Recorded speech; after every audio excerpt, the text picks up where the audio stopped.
turi mu Rwanda. Igitondo cyiza mwese mudukurikiye, uyu ni umwanya w'amakuru mu rurimi rw'ikinyarwanda.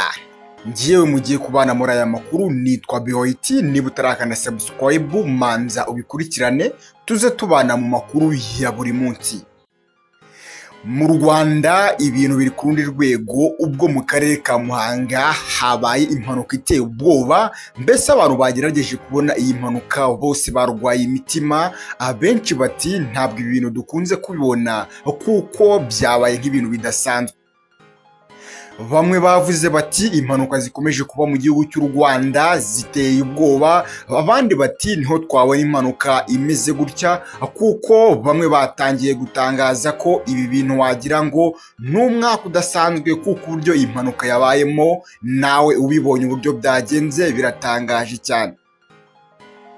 Ndahari kugira ngo usobanukirwe uburyo iyi mpanuka yabaye muri ubu buryo, nawe wumva ko rwose ari uburyo budakunda kubaho. Mbese ni ibintu bidasanzwe, kandi umuntu wakoze iyi mpanuka ari muri iyi modoka ntabwo aratangazwa niba yaba yavuye muri iyi modoka. Abenshi byababanye urujijo, ntabwo bazi uburyo ki byagenze, aho iyi modoka ya Hoho yari ipakiye umuzigo munini cyane. Mbese hahandi yari ihetse amatoni, iri mu muhanda, iri no ku muvuduko mwinshi cyane. Gusa yari yerekeje mu bice bya Muhanga, ariho yari inageze. Shoferi bivugwa ko yahageze akabura feri, cyangwa se iyi modoka bivugwa ko shoferi yavuye ahantu yaravuye, ati ntabwo nari mfite feri.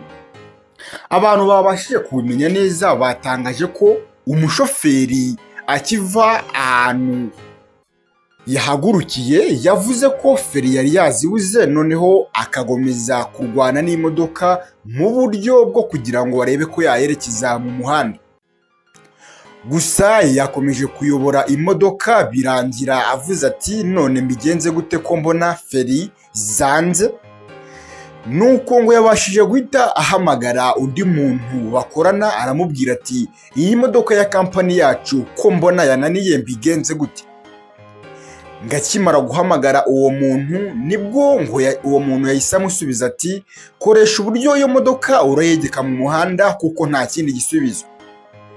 Nibwo uyu mushoferi yahise abona ko nta wundi mwanzuro, kuko urumva nta kuntu atari yagize ngo ayigarure mu muhanda ayiyobore, ariko bitewe n'umuvuduko yari iriho byaje kurangira uyu mushoferi abuze ukuntu abigenza.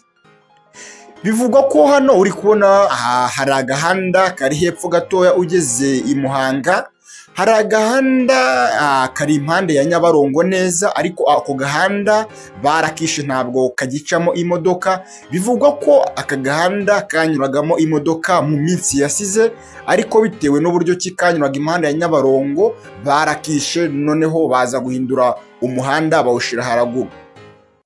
Umushoferi akihagera nibwo yahise avuga ati nta kuntu nayobereza imodoka muri kariya gahanda, aho kugira ngo nkomeze kuyobora imodoka mu muhanda ko wasanga nagonga izindi kubona imbere. Mbese shoferi yarebye imbere abona ashobora guhita agonga izindi modoka ziri imbere ye. Nibwo yahise afata imodoka ayerekeza muri ako gahanda, noneho akirekeza muri ako gahanda birumvikana nta modoka ziheruka kunyuramo. Barakishe, ariko we bwari mu buryo bwo kugira ngo yitabare arebe ko wenda araza kuyiparika muri ako gahanda, noneho we ikaza gutangirwa n'ibiti byo muri ako gahanda. Imodoka ikimara kugera muri ako gahanda nibwo yahise icakirana n'igiti kimwe cyari kiri aho ngaho gikuze. Ubwo hari agashyamba kari aho ngaho hafi ya Nyabarongo. Gusa bitewe n'ibiro iyi modoka yari ifite, yahise iki giti ikirusha imbaraga, noneho iki giti gihita kivunikamo kabiri. Noneho hari n'ibindi biti byegereye Nyabarongo, ariko byo ntabwo ari binini cyane, ihita ibinyuraho byose, ibinyura hejuru. Nibwo uyu mushoferi yahise yisanga muri Nyabarongo. Iyi modoka ya Hoho yahise yitura muri Nyabarongo. Abantu nibwo bahise batangara baza kureba ibyo ari byo, bumvise ikintu kidimbuye mu mazi bati se ni ibiki bibaye, baje kureba basanga ni wa mushoferi wayoboye imodoka bikaza kurangira imurushije imbaraga ikisanga mu mugezi wa Nyabarongo. Ubwo abaturage bahageze basobanuye byinshi bitandukanye bati uyu mushoferi yaturutse ruguru tubona ari ku muvuduko udasanzwe, turavuga tuti buriya wasanga ari feri zamucomokanye. Abenshi bati izi modoka zikunda kubura feri cyane cyane ko zikunda kugaragara mu Rwanda ziri gutwara ubuzima bw'abantu batandukanye. Twabashije kuganira na bamwe mu bantu batandukanye batanga ibitekerezo bavuga ko byaba byiza mbere y'uko imodoka ihaguruka yabanza igakorerwa isuzuma, bakamanza bareba neza niba imodoka nta kibazo ifite, kuko ngo bitari ibyo byaza bitwara ubuzima bw'abantu ku rwego ruteye ubwoba. Kugeza uyu munota uyu mushoferi ntabwo arava muri iyo modoka, mbese n'imodoka ntabwo barayikura muri uwo mugezi wa Nyabarongo. Ikintu kiriho ni uko ababishinzwe bakora mu mazi marine mbese bari kubikurikirana ngo barebe niba uyu mushoferi bamukuramo ndetse n'iyi modoka. Gusa abenshi barahamya neza ko uyu mushoferi nubwo bamukuramo ntabwo basanga rwose ari muzima, kuko bamwe bari kuvuga bati amazi ntabwo ari meza, buriya yarangije kwitaba Imana. Abandi bati nibamusangamo araba ariyo mahirwe kuko wasanga n'amazi yamutwaye.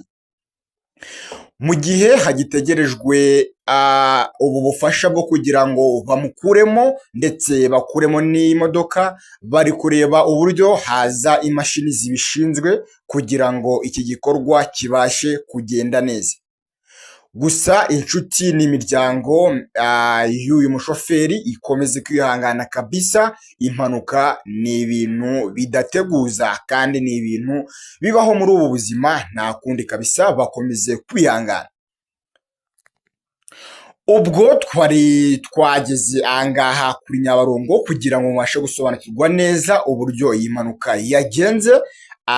Mwakoze cyane rero, reka nze tubane mu makuru akurikiraho, mbese n'uburyo ki barakuramo iyi modoka, niba baramukuramo wenda katuvuge ko yaba ari amahirwe bamukuyemo agihumeka umwuka w'abazima, cyangwa se bakaza kumubonamo muri iyi modoka, kuko batamubonyemo nanone cyaba ari ikindi kibazo gikomeye. Reka dutegereze, turaza kubona ibyo abakozi babishinzwe